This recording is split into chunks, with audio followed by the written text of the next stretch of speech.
Hey everybody, it's Jason Blaha here with Jason Blaha Strength and Fitness, and once again it's time for a GPP workout. But a quick reminder, if you guys will please click like and drop me a comment down below. I'd appreciate it so much. Really just did 3 basic exercises in one set of abs and called it a day. Again, a little tired today, not feeling 100%, just a little bit of sleepiness. So I'm like, let's get up, let's do some of this. I actually had a little bit of chest DOMs today. But I'm like, I still want to get out, do a little bit of conditioning work. So I did 3 rounds of my sled sprints, so that again, I do get my heart rate up, get a little bit of higher intensity stuff in. So again, I like to do that. So I did 3 of those today. So I'd like to limit my other stuff, but really this was the most important thing today. This and the med ball tosses, kind of staples for me. So the med ball throws. But for this, I feel like I do need this because I don't do a whole lot of squat volume. And so for my legs, the sled work really helps. Like I feel like my legs have just continued to fill back out because I had cut again quite a bit, dropped some body weight down, and my squat and everything dropped, and I've been bringing it back up.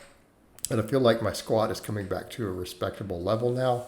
And I feel like since I've been adding all the sled sprints back in, it's really worked wonders for building my legs. Now, a lot of it is probably the squatting, because even though I do 3 sets, they're 3 really hard sets. Like I usually rep out, 405. Like right now, I'll do a limit set with 405, on a high bar squat. So again, hit as many reps as I can on it. But the sled work really, I feel like helps me a lot, particularly things like my calves.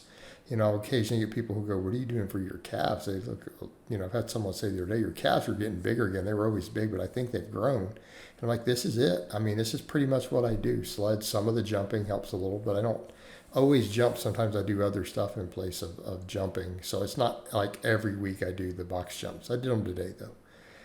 But, in terms of my overall leg work, I mean, my sleds, this is a big part of it. And it doesn't take that much, like 3 rounds of sprints like this, do this 2 or 3 times a week, really fills my legs out quite a bit. And again, the same idea, I'm wanting to trim down a little leaner from here.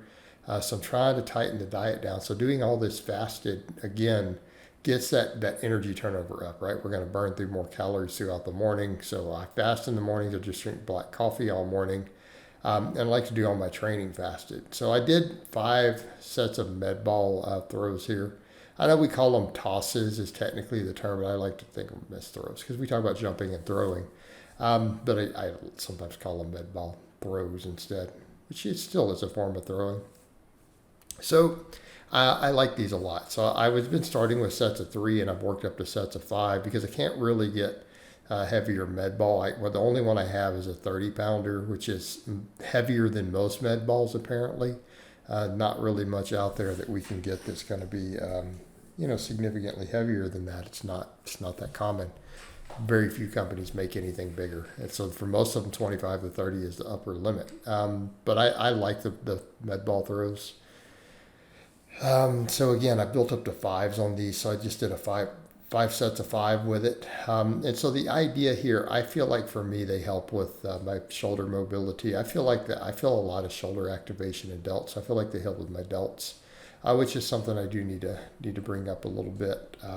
But again, because I still can't fully lock overhead work again yet, I feel like for me, this helps with my overhead mobility because I have to throw over my head, and it goes into a dynamic position for that because stretching just doesn't do anything for me. No type of stretching for me as a lifter has ever done anything to increase flexibility at all.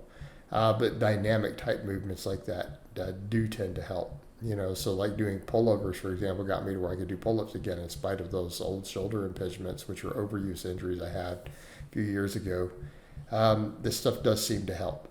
And again, it's a great full body power exercise. So if we look at what we're doing here, the sleds build legs. This is full body. So again, we're getting higher force production. So this is explosive. The other's conditioning. So again, builds power through the whole body, right?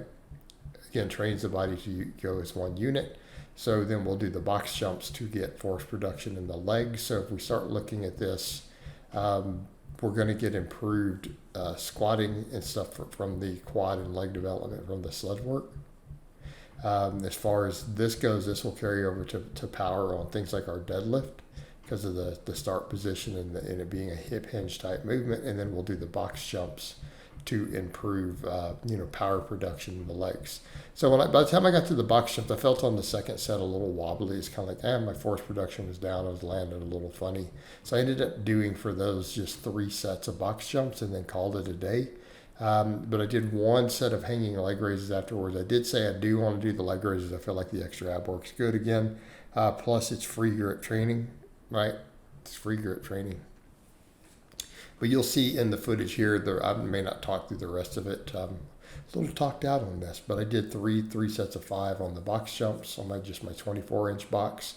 I did a set of hanging leg raises. So again, building a little bit of conditioning, a little bit of just power type work today. So I hope it's been informative, and I'll talk to you guys and gals next time.